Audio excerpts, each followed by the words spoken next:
చిన్నారుల social media విషయంలో Australia ప్రభుత్వం కఠిన నిర్ణయాలు తీసుకుంటోంది. ఫేస్బుక్, ఇన్స్టా, టిక్టాక్ను బ్యాన్ చేసిన ఆస్ట్రేలియా ఇకపై యూట్యూబ్ను నిషేధించనుంది. యూట్యూబ్ సోషల్ మీడియా ప్లాట్ఫామ్ కాకపోయినా అందులో చిన్నారులు చూడకూడనివి చూస్తున్నారని తేలింది. దీంతో ప్రభుత్వం కఠిన నిర్ణయం తీసుకుంది. డిసెంబర్ నుంచి యూట్యూబ్ చూడలేరు, ఇందులో అకౌంట్ క్రియేట్ చేయలేరు. ఒక ఆస్ట్రేలియాలోనే కాదు, మన దేశంలో సహా చాలా కంట్రీస్లో చిన్నారులు యూట్యూబ్తో ఎక్కువ సమయం గడుపుతున్నారు.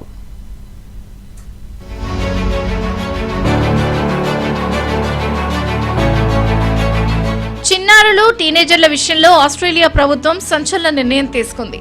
టీనేజర్ల సోషల్ మీడియా వినియోగాన్ని కట్టడి చేసేందుకు కఠినమైన నిబంధనలు విధిస్తోంది.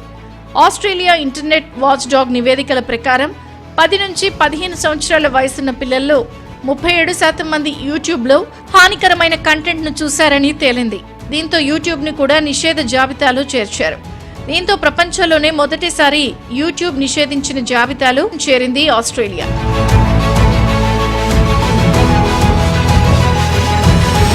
ప్రభుత్వం పిల్లలను సోషల్ మీడియా వల్ల కలిగే ప్రభావం నుంచి కాపాడేందుకు ఈ నిర్ణయం తీసుకుంది. డిసెంబర్ 2025లో అమల్లోకి వచ్చే ఈ కొత్త నిబంధనల ప్రకారం 16 ఏళ్లలోపు పిల్లలు ఇకపై YouTube, Facebook, Instagram, Snapchat, TikTok, Twitter లాంటి సోషల్ మీడియా ప్లాట్ఫామ్లలో అకౌంట్లను ప్రారంభించలేరు.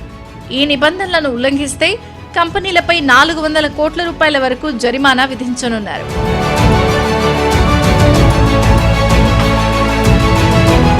అయితే తమది వీడియో షేరింగ్ ప్లాట్ఫామ్ తప్ప సోషల్ మీడియా కాదని యూట్యూబ్ వివరించింది. స్మార్ట్ టీవీ స్క్రీన్లపైన ఎక్కువగా వీక్షించే ఉచిత కంటెంట్ లైబ్రరీగా చెప్పుకొచ్చింది. యూట్యూబ్ ప్రతినిధి దీనిపై స్పందిస్తూ పిల్లలకు ఆన్లైన్ హానిని తగ్గించాలని ప్రభుత్వం తీసుకున్న నిర్ణయాన్ని మాత్రం తాము సమర్థిస్తామని చెప్పింది. ఆస్ట్రేలియాలో 2600 మంది పిల్లలపై చేసిన సర్వేలో దాదాపు 40% మంది యూట్యూబ్లో హానికరమైన కంటెంట్ను చూశారని తేలింది. కానీ ఈ చట్టం ప్రకారం ఆన్లైన్ గేమింగ్, మెసేజింగ్ యాప్లు, ఆరోగ్యం, విద్యా సైట్లు ఈ నిషేధం నుంచి మినహాయింపు పొందాయి. ఈ ప్లాట్ఫామ్లు టీనేజర్లకు తక్కువ హాని కలిగిస్తాయని లేదా వేరే చట్టాల ద్వారా నియంత్రిస్తామని తెలిపింది ఆస్ట్రేలియా ప్రభుత్వం.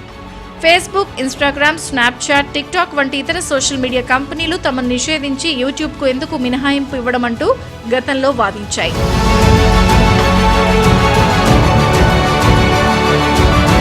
ఆస్ట్రేలియాలో 16 ఏళ్లలోపు వయసున్న చిన్నారులు డిసెంబర్ నుంచి యూట్యూబ్ చూడలేరు, ఇందులో అకౌంట్ క్రియేట్ చేయలేరు. ఒక్క ఆస్ట్రేలియాలోనే కాదు, మన దేశంతో సహా చాలా కంట్రీస్లో చిన్నారులు యూట్యూబ్తో ఎక్కువ సమయం గడుపుతున్నారు. అంతేకాదు, ఫేస్బుక్, ఇన్స్టాగ్రామ్లో చిన్నారులు, టీనేజర్లు రీల్స్ చేసి పెడుతున్నారు. సోషల్ మీడియాలో పిల్లలకు అకౌంట్స్ కూడా ఉన్నాయి.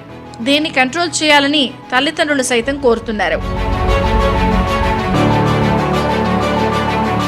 భారత్లో చిన్నారులు సోషల్ మీడియా వాడకుండా నిషేధించాలంటూ పిల్స్ సుప్రీంకోర్టులో దాఖలయ్యాయి. అయితే ఇది కేంద్ర ప్రభుత్వం చూసుకోవాలని, తమ చేతిలో లేదని సర్వోన్నత న్యాయస్థానం సెలవిచ్చింది. సోషల్ మీడియా వాడకం వల్ల చిన్నారులపై శారీరకంగా, మానసికంగా తీవ్ర ప్రభావం పడుతోంది.